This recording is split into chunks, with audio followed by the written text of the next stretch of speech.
I was still wearing my black funeral dress when my brother changed the locks. My father had been in the ground for 45 minutes, and I was standing in the pouring rain, looking at my entire life stuffed into 3 cardboard boxes, dumped in the driveway of the house I had spent 10 years protecting. The front door slammed shut. I heard the deadbolt click, and my brother Dominic's voice came through the wood.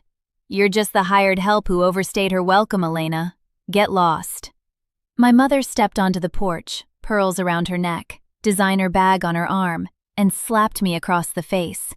Not because I had done anything wrong, but because my crying was inconvenient. They thought I was the broken daughter, the one who had wasted 10 years playing nurse to a dying man while they lived their beautiful lives abroad. They thought I was nothing. They forgot one thing. You should never insult the landlord. My name is Elena Marsh, and for 10 years, I disappeared. Not literally, but in every way that mattered. I erased myself completely. I had been 3 years into building what was becoming a genuinely promising architectural career when my father called me one Tuesday evening and told me he had Parkinson's disease. My brother Dominic was in Milan at the time, managing what he called his investment portfolio, which, as far as I could tell, consisted primarily of yacht trips and ski weekends. My mother Patricia had relocated to Nice, deciding that American winters were not good for her energy. Neither of them came home. I did. I packed everything I owned, put my career on hold, moved back into my childhood home, and became my father's full-time caregiver. I spent 3,650 days as his nurse, his chef, his driver, his company in the dark hours. I burned through exactly $85,422 of my own savings, paying for his physical therapy and medical equipment, because my mother claimed the family accounts were tied up, while she ordered new Chanel suits from Paris. I did it because I loved him. Sometimes he would squeeze my hand in the evenings and whisper, "I've made sure they can't hurt you, Elena girl." I thought he meant he had raised me to be resilient. I had no idea he had already seen the wolves circling and built a cage around them 5 years before they ever made their move. The betrayal arrived exactly 45 minutes after we lowered my father into the earth. The rain was a suffocating downpour as I pulled into the driveway. I reached for my house key and the lock wouldn't turn. The door swung open, and there stood Dominic, in a bespoke Italian suit that cost more than 3 months of my father's medication, not crying, looking like a man who had just won something. "New chapter, new locks, Elena," he said. My mother stepped forward with a voice like flint. "Your father left the estate to Dominic. A woman with no career cannot maintain a property like this. We need you to clear out by this evening." When I told them I had spent a decade paying for the very ground they were standing on, Dominic picked up my suitcases and threw them off the porch. My journals went with them, 10 years of my father's medical notes, my architectural sketches, my private thoughts, scattered across the wet gravel in the rain. When I tried to step past them, the slap came, hard enough that I felt my earring pull. "You were a servant who overstayed her welcome," my mother said quietly. "Now go." They slammed the heavy oak door, and the sound of that deadbolt felt like a gunshot. I knelt in the mud and gathered every journal, every wet page, every ruined sketch. And something cold and certain began replacing the grief. That night, in a motel room that smelled of industrial cleaner, I opened the only thing I had saved from the mud, my father's old battered leather briefcase. Dominic had ignored it at the funeral because it wasn't shiny. Inside was a thick cream envelope sealed with heavy wax. 4 words on the front, in my father's handwriting: "For my Elena girl." I had to read the documents inside 4 times before I believed them. 5 years earlier, watching Dominic and my mother with a clarity I had been too close to see, my father had quietly transferred the entire estate, the house, the 5 acres, the investment accounts, the business holdings, everything, into an irrevocable living trust, with my name as the sole beneficiary. The will Dominic was waving around was worthless paper. I sat in that motel room, in the silence, and felt something I had not felt in 10 years. Absolute certainty. I could have called the police that night, but I wanted them to lose more than just a roof. I noticed a specific clause in the trust documents. Any unauthorized improvements made by a non-owner would be classified as permanent additions to the trust asset. I set the documents down, leaned back, and said one thing to the ceiling. Go ahead, Dominic. Spend every single dime. Make my house beautiful. For 6 months, I became a ghost. I worked freelance drafting contracts and quietly watched the county building permit records. Dominic was over-leveraged, desperate to flip the mansion before anyone looked too closely at the title. He liquidated his entire stock portfolio, convinced my mother to sign over her pension and savings, and began pouring everything they had into a property that had never belonged to them. I watched from across the street as the contractors arrived.